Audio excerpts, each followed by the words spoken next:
In this video, I will show you everything you need to know about overlooting. I have beaten the game multiple times and discovered so many useful things that I have to share with you. So let's get started and see for yourself.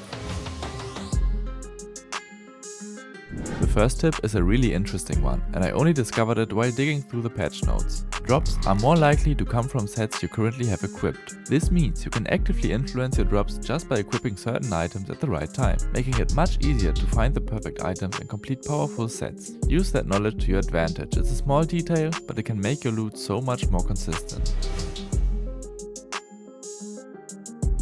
Luck is easily one of the most important stats in overlooting, and for several different reasons.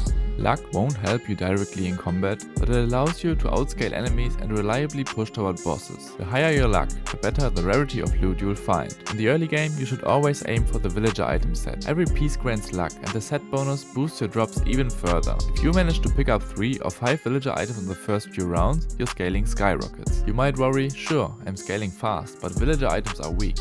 Won't I just lose early on? The thing is, early enemies are quite forgiving. Villager gear still provides armor and attack, and with that scaling boost, you will be in a great position to transition later. Once you're deeper into a run, slowly replace villager pieces with the items you actually want for your build. Since the villager set is the only one that doesn't include epic or legendary items, it's much easier to swap out without breaking your scaling.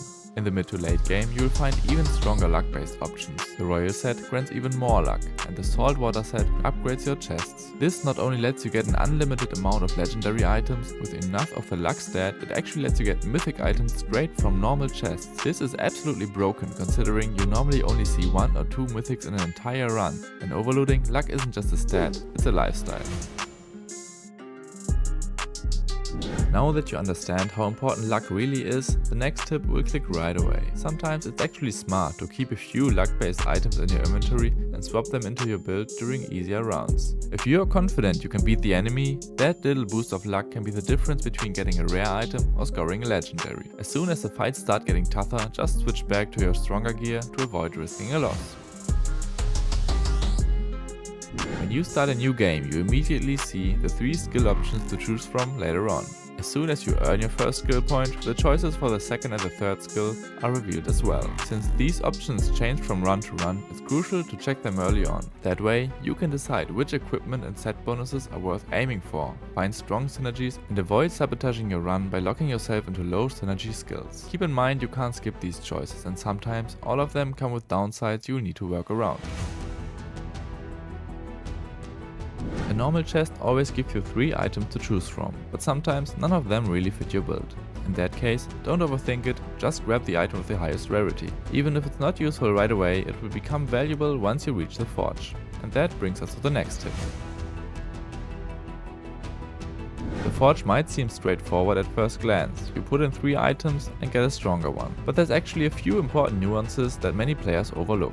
First, the highest rarity you can get from the forge is legendary. Even if you sacrifice 3 legendary items, you won't receive a mythic, so don't waste them hoping for an upgrade that isn't possible. Second, the forge isn't just for upgrading. It's also a great way to reroll. If you put in 3 items of different rarity, the result will simply be a new item of the highest rarity among the 3 you used. This means the other 2 items don't matter in terms of rarity. For example, if you want to reroll a legendary item, you can combine it with 2 common items and still end up with a new legendary. So always use your lowest rarity chunk for rerolls. What does matter, however, is item level. All 3 items you put in are level 2, the result will also be level 2. The same goes for level 3 items. Knowing all this, you can use the forge much more strategically.